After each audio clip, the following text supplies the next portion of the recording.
सभी को मेरा सादर जय भीम।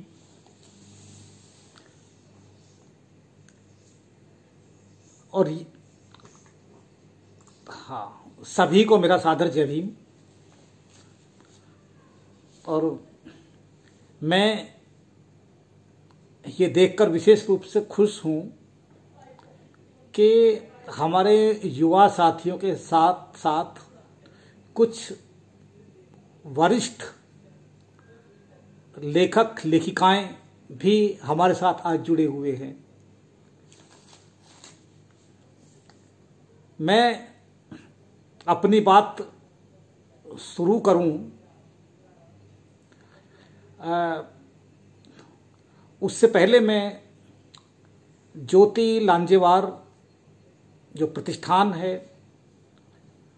जिसकी ओर से मुझे आज आप सबके साथ अपने विचार साझा करने का अवसर मिला है, मैं उनको धन्यवाद देना चाहूँगा। अपर्णा जी को, अजय जी को, और मेरे बारे में जो कुछ बताया गया है, कभी कभी अपने बारे में सुनना अच्छा लगता है और कभी कभी वो अच्छा नहीं लगता। अच्छा इसलिए नहीं लग पाता कि जब विद्वानों की सभा हो, इतने सारे आप जैसे प्रबुद्ध लोग मौजूद हों और उनके बीच में मेरे जैसे साधारण व्यक्ति का इस तरह से परिचय दे दिया जाए तो मेरे लिए संकट हो जाएगा कि मैं क्या बोलूं आप लोगों के सामने। तो लेकिन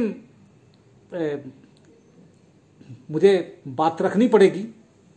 ये आपका प्यार है, आपका स्नेह है। तो मैं सीधा विषय पर आता हूं। आज का विषय है दलित साहित्य का परिप्रेक्ष्य और डॉक्टर ज्योति लांजेवार। तो पहले हम साहित्य के परिप्रेक्ष्य की बात करेंगे। देखिए, परिप्रेक्ष्य, साहित्य का परिप्रेक्ष्य कोई अलग से नहीं निर्मित होता। जो समाज का परिप्रेक्ष्य होता है, सामाजिक परिप्रेक्ष्य, राजनीतिक परिप्रेक्ष्य, धार्मिक सांस्कृतिक परिप्रेक्ष्य जो होते हैं, वही सब साहित्य के परिप्रेक्ष्य का निर्माण करते हैं। तो इसलिए जब हम साहित्यिक परिप्रेक्ष्य को समझना चाहते हैं तो उससे पहले हमको ये अपने पूरे परिप्रेक्ष्य को समझना पड़ता है या उसकी जरूरत पड़ती है। तो सबसे पहले हम देखते हैं सामाजिक परिप्रेक्ष्य। तो जब हम सामाजिक परिप्रेक्ष्य की बात करते हैं तो उसमें हम देखते हैं कि समाज में क्या चलता है, समाज किस तरह से चल रहा है, समाज की व्यवस्था किस तरह की है। तो समाज में जो वर्ण व्यवस्था है, जाति भेद है, सांप्रदायिकता है, ये जो सब चीजें चल रही हैं समाज में जो हम देखते हैं, और वो किस किस रूप में हैं, ये एक परिप्रेक्ष्य का निर्माण कर देते हैं। इसी तरह से जब हम धार्मिक और सांस्कृतिक परिवेश होता है कि धर्म अपनी किस तरह की भूमिका निभा रहा है, धर्म की क्या भूमिका होनी चाहिए, संस्कृति की क्या भूमिका होती है, और संस्कृति का फलक कहां तक विस्तृत होना चाहिए या कहां तक वो सीमित और सिकुड़ा हुआ है। क्या संस्कृति हमें दे सकती है या धर्म क्या हमें दे सकता है, किस तरह का मनुष्य और समाज का निर्माण धर्म कर सकता है या नहीं कर रहा है, ये उसका भी एक परिप्रेक्ष्य बनता है। राजनीतिक परिप्रेक्ष्य होता है कि राजनीति से क्या अपेक्षाएं होती हैं, राजनीति के क्या दायित्व होते हैं और राजनीति क्या उन दायित्वों को पूरा कर रही है, क्या अपनी उन अपेक्षाओं को राजनीति पूरा कर रही है। ये राजनीतिक परिप्रेक्ष्य के अंदर हमको विचार करना पड़ता है, इन्हें देखते हैं। और इसी में जो हमारा होता है, जो आर्थिक परिप्रेक्ष्य भी होता है कि उसमें जो अर्थव्यवस्था वो किस तरह की है, क्या वो नागरिकों के बीच, मनुष्यों के बीच क्या भेद, उसको वर्ग भेद को बढ़ा रही है, क्या वर्ग भेद को कम कर रही है, क्या वो किसी उन व्यक्तियों को मानवीय गरिमा से वंचित कर रही है, पीछे की तरफ धकेल रही है, कि या वो सबको एक ऐसी सामाजिक संस्कृति जिसे हम कंपोजिट कल्चर की या सोसाइटी की बात करते हैं, या उसके निर्माण में वो हमारी जो अर्थव्यवस्था है, जो हमारा आर्थिक परिप्रेक्ष्य है, वो कितना मदद करता है। तो ये जो सब चीजें होती हैं, जब हम इस पे हम विचार करते हैं तो कुछ चीजों में हमें सकारात्मकता दिखाई देती है और कुछ चीजों में हमको नकारात्मकता दिखाई देती है। जैसे हम सामाजिक परिप्रेक्ष्य की बात करते हैं, तो सामाजिक परिप्रेक्ष्य के निर्माण में हमारे जो हमारी जो वर्ण व्यवस्था है, इसकी बहुत बड़ी भूमिका है। और इस वर्ण व्यवस्था के कारण ही, क्योंकि वर्णों से ही जातियों की उत्पत्ति हुई है, और आज समाज में सच मायने में देखो तो आज वर्ण नहीं है, जातियां हैं। जो जातियां हैं वही वर्ण हैं। तो ये जो इस व्यवस्था के चलते जो अस्पृश्य वर्ग है, जो शूद्र वर्ग है, अतिशूद्र वर्ग है, जो वर्ण था वो आज जातियां कह सकते हैं, तो उसकी क्या स्थिति है, वो आज किस तरह के, जिस तरह का अभी वो उनकी ज्योति लांजेवार की कविता पढ़ी गई थी, और उसमें जो आया था वो कि वो मानव अधिकारों की बात आई थी, शायद उसमें गुफाएं कविता में शायद वो जिक्र जिसका किया अपर्णा जी ने। तो ये जो क्या सब मनुष्य, क्या सभी दलित, शोषित, उपेक्षित लोग, क्या समाज का वो अंत्यज अस्पृश्य वर्ग, क्या वो उन तरह के समान मानवीय अधिकारों का उपभोग कर रहा है, उसका वो अधिकार मिल रहे हैं, या उनसे वंचित है। और ये हम देख करके हैरानी नहीं होती, दुख होता है कि हजारों साल की वो परंपरा स्वतंत्र भारत में और भारत गणराज्य में, एक रिपब्लिक इंडिया में भी वो आज भी वो चीजें काम कर रही हैं, जबकि हमारे संविधान के द्वारा सभी तरह के असमानताओं को समाप्त कर दिया गया है। चाहे वो जाति के आधार पर हो, लैंगिक आधार पर हो, आर्थिक आधार पर हो, रंग, नस्ल, किसी भी आधार पर हो, वो सब असमानताएं समाप्त कर दी गई हैं। लेकिन हम देख ही रहे हैं कि जो सामाजिक परिप्रेक्ष्य है वो संविधान के परिप्रेक्ष्य से एकदम भिन्न है। संविधान एक अलग तरह का परिप्रेक्ष्य निर्माण करता है, लेकिन जो हमारा समाज का परिप्रेक्ष्य है वो संविधान से इसलिए भिन्न है क्योंकि संविधान लोकतंत्र की बुनियाद पर खड़ा है। वो समाज को लोकतांत्रिक बनाना चाहता है, और राष्ट्र को भी लोकतांत्रिक बनाकर उसके आधार पर वो उसको उन्नतशील और उसको समृद्ध बनाना चाहता है। लेकिन हमारा जो सामाजिक परिप्रेक्ष्य है, वो जो संविधान जिस कानून के राज्य की स्थापना करता है, हमारा सामाजिक परिप्रेक्ष्य उसको स्वीकार नहीं करता, बल्कि वो धर्म से संचालित होता है। और धर्म जो कानून शासित राज्य की आड़ में धर्म की रूढ़ियां, विश्वास, परंपराएं, मूल्य और उस धर्म से ही निकली वर्ण व्यवस्था, ये संवैधानिक मूल्यों के मार्ग में भी बहुत बड़ी बाधक बनकर आ जाती है। ये एक बहुत बड़ा, मैं समझता हूं कि हर जागरूक व्यक्ति, चाहे वो कवि है, कथाकार है, चाहे किसी ने आत्मकथा लिखी है, चाहे वो गद्यकार है, चिंतक है, या दूसरे क्षेत्रों में काम करने वाला व्यक्ति, वो इन सब चीजों को देख करके वो उसके मन में क्या कहते हैं कि वो एक परेशान होता है। वो दुखी नहीं होता, वो परेशान होता है, वो बेचैन होता है, और उसके अंदर की जो आग है वो उसे खत बदाती है, उसे परेशान करती है। और मैं समझता हूं कि ये किसी भी साहित्य की या साहित्यकार की सबसे बड़ी ताकत है, विशेषता है, और उसका एक गुण है, यदि वो इन विषमताओं को देखकर, यदि इस उत्पीड़न को, शोषण को, इन अन्याय को देखकर यदि वो केवल द्रवित होता है, यदि वो खदबदाता नहीं है, यदि ये चीजें उसे बेचैन नहीं करती हैं, तो वो, मैं समझता हूं कि उनकी पक्षधरता में ठीक से वो खड़ा नहीं हो सकता, उन सवालों को ठीक से उठा नहीं सकता। तो ये बेचैनी पैदा करती है। यही हमारा जो हमारी सांस्कृतिक परिवेश है। तो संस्कृति तो बहुत बड़ी टर्म है, हम सब लोग जानते हैं कि धर्म भी संस्कृति का ही एक अंग है। उसमें भाषा भी है, हमारा रहन सहन है, हमारा पहनावा है, खान पान है, हमारा सब कुछ आता है संस्कृति में।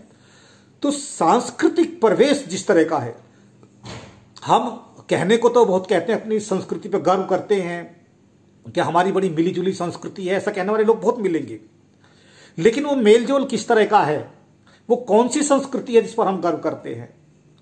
वो कौन सी मेलजोल की संस्कृति, वो मेलजोल किसके बीच में है। जहां भाषाओं की बात छोड़ दीजिए, जहां जिसमें जो अपने पूजा पद्धति की, जो उपासना की, जो आपकी पूजा पद्धति के तरीके हैं, या जो आपके विश्वास हैं, उनकी जो स्वतंत्रता आपको है कि आपको किसी भी धर्म का, किसी भी मान्यताओं को, किसी भी प्रति आस्था आपकी हो सकती है, तो जहां उन सबको खंडित किया जाता हो, जहां इस बात पर कि जहां खान पान की जहां एक स्वतंत्रता है कि अपनी पसंद का, अपनी जरूरत के अनुसार व्यक्ति खा सकता है, जहां उस तरह से नहीं आप ये नहीं खा सकते, आप ये क्यों खा रहे हैं, और यहां तक कि आप हमारे सामने ऐसा कपड़ा क्यों पहन रहे हैं, जहां इस तरह की चीजें हों, जहां वहां पे वो जो संस्कृति का जो परिवेश बनता है, वो इतना एक तरह का, उसमें इतना, मैं क्या कह सकता हूं, उसमें एक भौंडापन इसे हम कह सकते हैं, कितना पाखंडपूर्ण होता है कि हम अपने लिए कहते हैं कि सब कुछ अच्छा है, सब कुछ अच्छा होना चाहिए, लेकिन वही अच्छा, वही सम्मान, वही गरिमा दूसरे को हम देने के लिए तैयार नहीं है। एक समाज में इस तरह की चीजें, ये पूरा परिप्रेक्ष्य जो चलता है, वही आर्थिक परिप्रेक्ष्य है कि जो पहले सामंती जो व्यवस्था थी वो शोषण करती थी गरीबों का, आज पूंजीवाद शोषण कर रहा है। और किस तरह से शोषण होता चला जा रहा है आर्थिक परिवेश में, कि कृषि आधारित अर्थव्यवस्था में केवल बड़े बड़े जमींदार लोग शोषण करते थे, चाहे वो बंधुआ बना कर रखते थे या भूमिहीन मजदूर के रूप में लोग उनके घरों और खेतों में काम करते थे, उनको मनमाने ढंग से मजदूरी देते थे, उनको उचित पारिश्रमिक नहीं देते थे, वो चलता था। लेकिन आज जो पूंजीवाद ने एक अलग तरह का, एक तरह से बल्कि सामंतवाद थोड़ा सिकुड़ा है और पूंजीवाद बढ़ा है, लेकिन सामंत और पूंजीवाद दोनों के बीच में भी गठबंधन हो गया है और दोनों एक तरह का पोषण कर रहे हैं और दोनों मिलकर दोनों को ये पोषण कर रहे हैं। दोनों को मिलकर के तीसरा जो धर्म की संस्था है वो सामंतवाद के साथ भी जुड़ती है, वो पूंजीवाद के साथ भी जुड़ती है और वही धर्म की संस्था वो राजनीति के साथ भी जुड़ जाती है। और ये सब सारे तत्व एक साथ मिल जाते हैं तो जो समाज का सबसे कमजोर वर्ग होता है, जो सबसे जो चाहे वो दलित है, शोषित है, पिछड़ा है, ये जो वर्ग होते हैं, जो अल्पसंख्यक वर्ग होते हैं, वो उतने गहराई के साथ पिसते हैं। हम देखते हैं कि जो धर्म की व्यवस्था है उसमें भी निम्न वर्ग सबसे ज्यादा नीचे रहता है, जो सामाजिक व्यवस्था है उसमें भी सबसे नीचे रहता है, वह दमन और शोषण का शिकार होता है। आर्थिक व्यवस्था में भी वो दमन और शोषण का, गरीबी और भुखमरी का शिकार होता है। और राजनीति जो होती है, राजनीति में भी जो सत्ता जिसके हाथ में होती है, जो बहुसंख्यक वर्ग होता है हमारे लोकतंत्र में भी, कि जिसके हाथ में सत्ता होती है और उस वर्ग, सत्ताशाली वर्ग, वो उससे नियंत्रित और शासित रहता है और उसकी मेहरबानी ऊपर एक तरह से चलता है सारा कुछ। तो ये जब धर्म, राजनीति, सामंतवाद, पूंजीवाद, यानी कि ये सब चीजें एक साथ जब जुड़ने लगती हैं, जब एक गठबंधन एक साथ हो जाता है, तो वो कमजोर वर्गों के लिए, निम्न वर्गों के लिए, निर्धन वर्गों के लिए वो सबसे बड़ा संकट का समय होता है। और ऐसे में तो ये जो परिप्रेक्ष्य बन रहा है, तो इस परिप्रेक्ष्य में साहित्य ने इस परिप्रेक्ष्य को समझा और इस सारे परिप्रेक्ष्य में साहित्य के परिप्रेक्ष्य का निर्माण किया। इस परिप्रेक्ष्य को हम एक दूसरे तरीके से समझ सकते हैं। एक ग्रामीण परिप्रेक्ष्य होता है, एक नगरीय परिप्रेक्ष्य होता है और उसके अलग देखें तो एक वैश्विक परिप्रेक्ष्य भी होता है। और ये परिप्रेक्ष्य अलग अलग तरह के मूल्यों का निर्माण करते हैं और अलग अलग तरह की मनोवृत्तियों का पोषण करते हैं, उन्हें बढ़ावा भी देते हैं। गांव के परिप्रेक्ष्य में हम देखते हैं कि जो व्यवस्था है, वो जो कृषि व्यवस्था है वो अलग तरह से शोषण उसका करती है, और गांव के अंदर जो जातिवाद, जो जातिगत भेदभाव, ऊंच नीच और अस्पृश्यता खुले रूप में होती है, वो नगरीय परिप्रेक्ष्य में जाकर के, नगरों में जाकर के वहां वो अलग रूप ले लेती है। ऐसा नहीं होता कि नगर में जाने के बाद में, शहरों में जाने के बाद में, महानगरों में ये चीजें नहीं, जाति भेद नहीं होता है, अस्पृश्यता नहीं होती, ऐसा नहीं है। वहां भी सब कुछ होता है, लेकिन उसका रूप बदल जाता है। और जब हम वैश्विकता की बात करें, आज हम एक ग्लोबल विलेज की कल्पना करते हैं, तो जब हम वैश्विक परिप्रेक्ष्य की बात करते हैं तो यही जातिवाद के ये विषाणु, ये वायरस, ये जब भारत के नागरिक, भारत के लोग जब विदेशों में जाते हैं तो ये इन बीमारियों को, इन विषाणुओं को अपने साथ भी लेकर जाते हैं, विदेशों में भी अपने साथ लेकर जाते हैं। तो ये जो वैश्विक परिप्रेक्ष्य जब बनता है, उस वैश्विक परिप्रेक्ष्य को, जिसे मानवीय परिप्रेक्ष्य बनना चाहिए, जिस ग्लोबल विलेज की हम कल्पना करते हैं, वो कल्पना यही है कि पूरा विश्व एक ग्राम की तरह हो। जब पूरा विश्व गांव की तरह हो तो पूरे जो गांव के जो सारे नागरिक हैं वो सब मनुष्यता के रूप में सब समानता का अनुभव करने वाले होने चाहिए, एक समान मानवीय गरिमा का अनुभव करने वाले होने चाहिए, लेकिन ऐसा नहीं होता। और ये उदाहरण हमने इसलिए देखा, अभी कुछ साल पहले जो ब्रिटेन की पार्लियामेंट में जाति को लेकर डिबेट हुई, क्योंकि वहां पर हमारे लोगों ने जातिवाद फैला दिया, भारत के लोगों ने गए हुए ने, तो वो उनके समाज को स्वीकार नहीं हुआ, और वहां उन्होंने इसको कहा कि नहीं, ये हमारे इसमें जाति नहीं होना चाहिए, और ये इस तरह की जो चीजें होंगी उनको पनिशमेंट मिलेगा। फिर वहां की पार्लियामेंट तक में डिबेट हुआ। अभी कुछ महीनों पहले हमने देखा अमेरिका में, यूएसए में, जो हमारे जो IT के सेक्टर के जो कुछ लोग युवा जाते हैं, उन्होंने जो दलित जातियों के जो थे, जो इंजीनियर्स थे, तो उनके साथ में उन जातिगत उन्होंने टिप्पणियां की, उनके साथ भेदभाव किया, और वहां पर उसमें वो चीजें आई और वहां के प्रशासन को उस पर हस्तक्षेप करना पड़ा। तो और इसको हम दूसरे रूप में, उस रूप में भी देखें कि जो जितने भी हमारे जो जितने भी मैरिज के जो शादी.com है, या जितने भी जो मैरिज.com है, जितने भी इस तरह के आ रहे हैं, या भारत मैट्रिमोनी है, या जो भी मैट्रिमोनियल्स जितने भी आ रहे हैं, उसमें 95% जाति आधारित आ रहे हैं। ये हमारी शिक्षा का एक बहुत बड़ा एक परिप्रेक्ष्य बन रहा है। ये सामाजिक परिप्रेक्ष्य की मैं बात कर रहा हूं, कि जिसके हम कल्पना करते थे कि स्वतंत्र भारत में तो जब समाज शिक्षित हो जाएगा, और समाज शिक्षित होने के बाद से ये सब चीजें खत्म हो जाएंगी। और आज एक समाज का एक वर्ग ये कहते हुए संकोच नहीं करता, करे अब तो सब लोग शिक्षित हो गए हैं, और अब तो ऐसी कोई बात, इन चीजों को कोई नहीं मानता, जातिपात को कोई नहीं मानता, अब तो ये सब बहुत पुराने जमाने की चीजें हो गई हैं, सब खत्म हो गया है, क्यों इनको जिंदा रख रहे हो, क्यों इन्हें याद दिला रहे हो, अब इन्हें कोई याद नहीं करना चाहता। लेकिन ये जो मैट्रिमोनियल्स के विज्ञापन आते हैं, ये उन्हीं शिक्षित वर्ग के होते हैं, अशिक्षित वर्गों के नहीं होते मैट्रिमोनियल्स के विज्ञापन। तो ये वो इतना पाखंड अपना जो हम बनते चले जा रहे हैं, हमको ऐसी शिक्षा ने, हमको ऐसी व्यवस्था ने, समाज के स्ट्रक्चर ने एक हम पाखंड भी बना दिया, एक पाखंडी समाज बना दिया, और वही सारा पाखंड वो साहित्य में ज्यों का त्यों चला आया। क्योंकि साहित्य समाज का दर्पण होता है। साहित्य समाज में जो होता है, साहित्य वहीं से ही अपनी कच्ची सामग्री लेता है, वहीं से वही अनुभूतियां लेखक की या कवि की अनुभूतियां होती हैं जो समाज से उसका अनुभव होता है, और उन्हीं अनुभूतियों को वो अपने ढंग से वो अभिव्यक्त करता है, कविता में अभिव्यक्त करता है या दूसरी विधा में व्यक्त करता है। तो ज्योति लांजेवार को जब हम इस साहित्यिक परिप्रेक्ष्य के संदर्भ में उनको देखते हैं, तो हम ये देखते हैं कि ये सारा वो ज्योति लांजेवार को सामाजिक परिप्रेक्ष्य की बहुत गहरी समझ है। उन्होंने समाज को बहुत बारीकी से, उसके अंदर की गहराइयों को बहुत बारीकी से देखा और अनुभव किया, और उसमें जो विकृतियां हैं, जो उसकी कुरीतियां हैं, जो उसकी गंदगी है, वो जैसी है वैसी उन्होंने अपनी कविताओं के माध्यम से अभिव्यक्त की। लेकिन यहां मैं ये भी कहना चाहूंगा कि कोई भी साहित्य, केवल कोई भी कविता केवल इसी आधार पर अच्छी नहीं हो सकती कि उसने साहित्य जीवन के यथार्थ का बहुत ही सशक्त ढंग से चित्रण कर दिया है, यानी कि यथार्थ को यथार्थ की तरह, सच को सच की तरह कह दिया है। ये निश्चित रूप से एक बहुत बड़ी उपलब्धि होती है कि सच को सच की तरह कहना, क्योंकि हमारे यहाँ जो साहित्य की परंपरा रही है वो सच को उस रूप में कह नहीं पाई,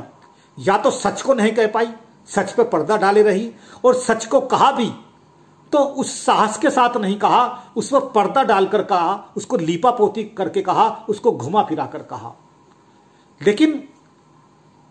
ज्योति लांजेवार की कविताओं को जब हम देखते हैं तो उसमें वो सच से कहना, जैसे कहते हैं सच की आंखों में आंखें डालकर बात करना, कि उसको कहना, तो वो पूरे परिप्रेक्ष्य को जो समझता है वही उसके अंदरूनी, उसके जो बारीकियां हैं, जो कमजोरियां हैं, उनको समझ सकता है। तो ज्योति लांजेवार ने इसको पूरे परिप्रेक्ष्य को अच्छी तरह उन्होंने समझा, और वो इसलिए वो जो उनकी कविताएं हैं वो एक मानवीय संवेदनाओं से एक ओतप्रोत कविताएं हैं। एक और मैं यह कहना चाहता हूं कि हमारे यहाँ बहुत सारे जो दलित जो कवि हैं, कवित्रियां हैं, उनमें उसका एक अलग तरह का तेवर और ताप तो होता है, उसमें एक अलग तरह की आग होती है, और उसमें कहीं कहीं आक्रोश का स्वर भी होता है, और कहीं कहीं अधिकांश कविता में आक्रोश का स्वर भी होता है। जहां जहां अन्याय होगा उसका प्रतिकार होगा ही, और अन्याय के प्रतिकार में निश्चित रूप से उसकी भाषा आक्रोश की भाषा होती है। लेकिन उस आक्रोश में को अति पे ना ले जाना, बल्कि उस आक्रोश को सम्यकता के साथ व्यक्त करना, यह कौशल होता है,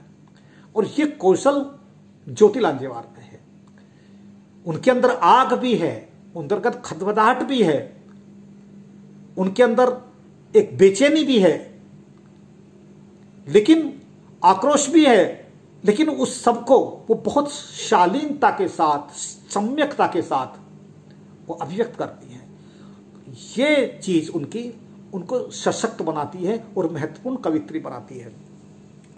जैसे उनकी एक कविता का अनुवाद मैंने भी प्रकाशित किया था, जो दलित साहित्य वार्षिकी का मैं संपादन करता हूं, उसके 2003 के अंक में, और उसका जो शीर्षक था कि कैसे कहूं नज्म, ये उसका शीर्षक था जो मैंने प्रकाशित किया था उसमें, और उसका अनुवाद जयंत परमार ने किया था। उसमें वो कैसे कहूं नज्म, मेरा मतलब यह को कहते कि मैं कविता कैसे लिखूं, कैसे कहूं, मेरे अंदर से, मेरे मन से कविता नहीं निकलती, कैसे कविता कहूं, जैसी कविता तुम चाहते हो कैसी कविता होनी चाहिए, कैसे कहूं मैं, नज्म कैसे कहूं। और क्यों नहीं आती? क्योंकि वो कह रही हैं कि बस्ती के करीब उन झोंपड़ियों का अंधेरा जला रहा है मुझे, जिसको बस्तियों के करीब झोंपड़ियों का अंधेरा जला रहा है मुझे, भूख से बेचैन आंखों का पानी चूस रहा है मुझे, चिथड़ों में लिपटे अधनंगे बदन, मेरी आंखों में सवालिया निशान। फिर बताओ एक जाति भेद की दीवार को और भी मजबूत करने वालों, मैं नज्म कैसे लिखूं। यानी कि एक तरफ जहां इतनी भुखमरी हो, जहां इस तरह का नंगा अधनंगा समाज हो,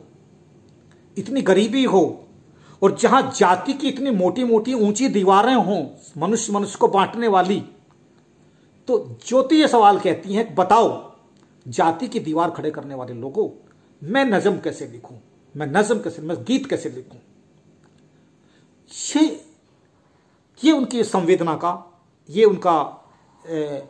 मैं कहता हूं कि ये उसका एक ताप है, संवेदना का उसका एक वानगी है। उनके कविता के परिप्रेक्ष्य को हम कुछ अलग अलग डायमेंशन से देख सकते हैं। जैसे एक हम देख सकते हैं कि हिंसा और दमन की जो अमानवीयता है, जो अमानुषिकता है, उससे मुक्ति की कामना करते हैं, इसको लेकर के वो बेचैन है। और इस पर इनकी जो ये कविता है गुफाएं, ये बिल्कुल इसी पर इसका अभिव्यक्त करती है कि जहां वो कहती है, उनकी अमानुषी नृशंसता ने मेरे चट्टानी हृदय में गुफाएं तराशती है। और वो जो आगे कहती हैं, महत्वपूर्ण शब्द वो हैं, वो आगे कहती हैं कि मुझे, जिस जाति की बात करती हैं वो, अमानुषिकता की बात करती हैं, कि मुझे ये जंगल पार करना है होशियारी से एक एक कदम रखकर। यानी कि वो समय की चुनौतियों को समझ रही है। समाज के सामने आने वाली जो चुनौतियां उनके सामने है, बहुत अच्छी तरह उनकी समझ है उनको, लेकिन उन चुनौतियों से पार कैसे पाना है, उन चुनौतियों का सामना कैसे करना है, उसके लिए हमें संयम चाहिए, विवेक चाहिए, बुद्धि चाहिए, प्रज्ञा चाहिए। हमें उसके साथ उन्हें पार करना पड़ेगा। ऐसा नहीं है कि हम आक्रोश में जाएं और दीवार में जाकर अपने टक्कर मारेंगे तो अपना सिर भी फोड़ेंगे। तो इसलिए वो कहती है कि मुझे होशियारी से पार करना है इस जंगल को, क्योंकि जंगल में तरह तरह के भांति भांति के खतरनाक जानवर होंगे, हिंसक जानवर होंगे। मुझे उन हिंसक जानवरों से बचना भी है और उनसे बचते हुए मुझे उस जंगल को पार करना है। मुझे उन जानवरों का हाथों मरना नहीं है, मुझे जंगल को पार करना है। तो ये जो चीज होती है, ये परिप्रेक्ष्य की समझ के आधार पर बनती है और ये साहित्य का एक परिप्रेक्ष्य रचती भी है। इसी में वो दूसरा जो उनका आयाम है उनकी सजगता का, कि वो है वो मानव अधिकारों की पक्षधरता, उनके प्रति जागरूकता। और इसको ये भी इस कविता में है, गुफाएं कविता में ही है, कि वो जब कहती हैं कि अब मानवीय अधिकारों के लिए सुलगती आग को मैं और तेज भड़काऊंगी। यानी कि जो मानव अधिकारों के रूप में जो संविधान से मिले हुए जो मौलिक अधिकार हैं, जो राष्ट्र के प्रत्येक नागरिक को मिले हैं, कि वो मौलिक अधिकार मेरी ताकत हैं, ये मेरा अधिकार है, मैं इन अधिकारों को पाऊंगी, मैं इन अधिकार को लेऊंगी। और अधिकार नहीं मिल रहे हैं तो इन अधिकार को पाने के लिए संघर्ष करूंगी। और इसके लिए इसकी जो आग है, उस संघर्ष की आग को मैं और भड़काऊंगी। यानी कि जहां तक ये आग नहीं पहुंची है अधिकारों की, वहां तक मैं इस आग को पहुंचाऊंगी। तो ये जो है, हमें यदि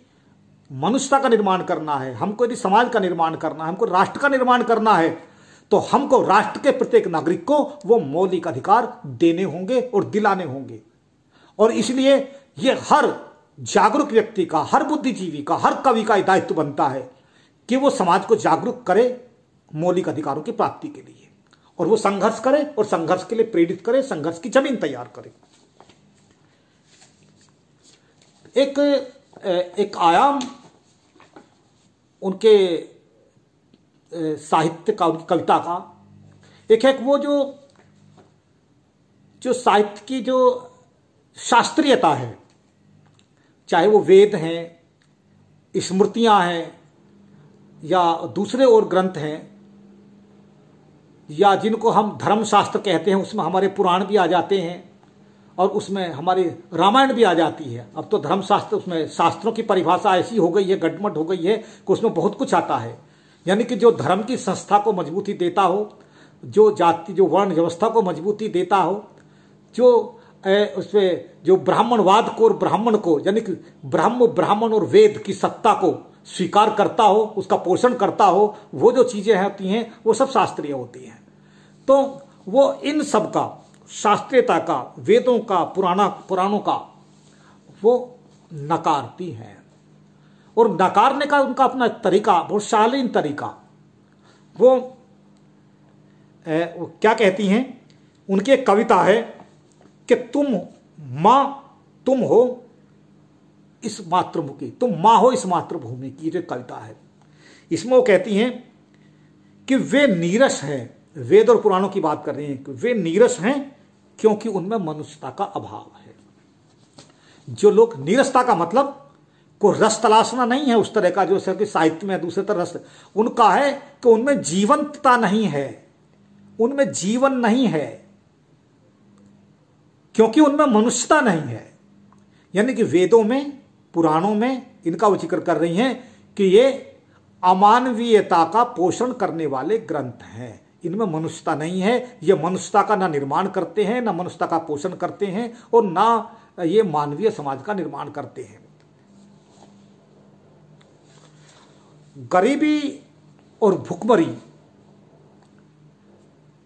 को ज्योति ने बहुत नजदीक से देखा, और उसको जो जितनी उसके अंदर जो बौखलाहट उसको लेकर के है, उनकी अधिकांश कविता में वो चीज़ें मिलती हैं। और उसमें जो वो सवाल एक जगह करती हैं,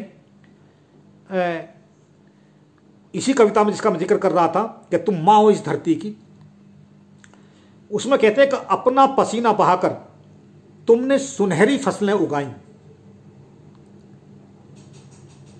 फिर इस धरती ने तुम्हें भूखा क्यों रखा। ये एक गरीब मजदूर जो खेतों में काम करने वाला है,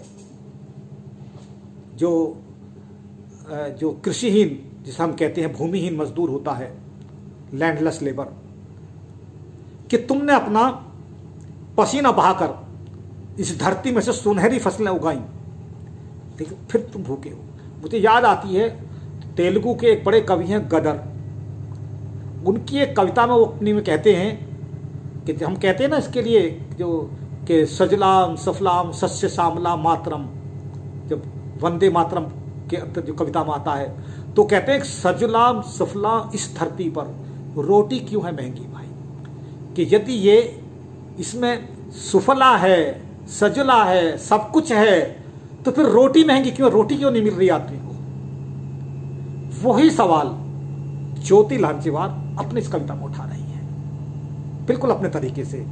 कि अपना पसीना बहाकर तुमने सुनहरी फसलें उगाई, फिर तुम भूखे क्यों हो।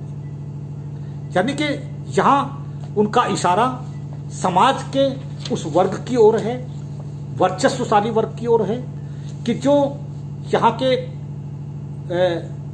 उत्पादन पर, पूंजी पर, यहाँ की संपदा पर जिसका एक अधिकार है, और जो मजदूर को, श्रमिक को उसके श्रम का उचित मूल्य देने को तैयार नहीं है। इसके बाद जो उनका एक अगला जो उनका आयाम उनकी कविता में आता है, उसको हम देखते हैं कि वो स्त्री समानता और सम्मान की वो बहुत प्रबल पक्षधर और प्रवक्ता के रूप में मैं उनको देखता हूं। कि हर जगह उनकी हर कविताओं में जो स्त्री चेतना, स्त्री की अस्मिता, स्त्री का स्वाभिमान, स्त्री की स्वतंत्रता, तो इन सवालों को लेकर के वो निरंतर जद्दोजहद कर रही है हर कविताओं के साथ में। और जो बहुत साथी, और वो इसके साथ में वो क्या करती हैं कि वो क्रांति का उद्घोष भी करती है उनकी कविता, उनकी ये चेतना। और इसका हम देख सकते हैं, उनकी एक कविता है हरी घास पर रक्तिम घोष, उनकी एक कविता है।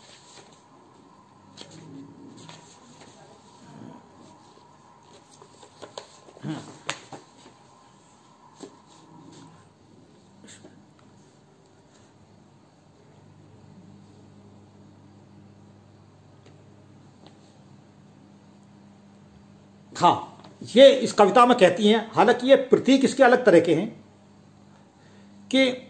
हे कृष्ण, ये महाभारत का प्रसंग है जहां द्रौपदी का चीरहरण हो रहा है, उस प्रसंग के ऊपर एक कविता है कि वो कह रहे हैं कि दुष्कर्मी हाथों के बीच थमा आकाश कहीं धूमिल ना हो जाए। यानी कि जो आकाश है खुला, जो सबका आकाश है, जो मेरा भी आकाश होना चाहिए, वो आकाश क्या है कि वो दुष्कर्मी हाथों के बीच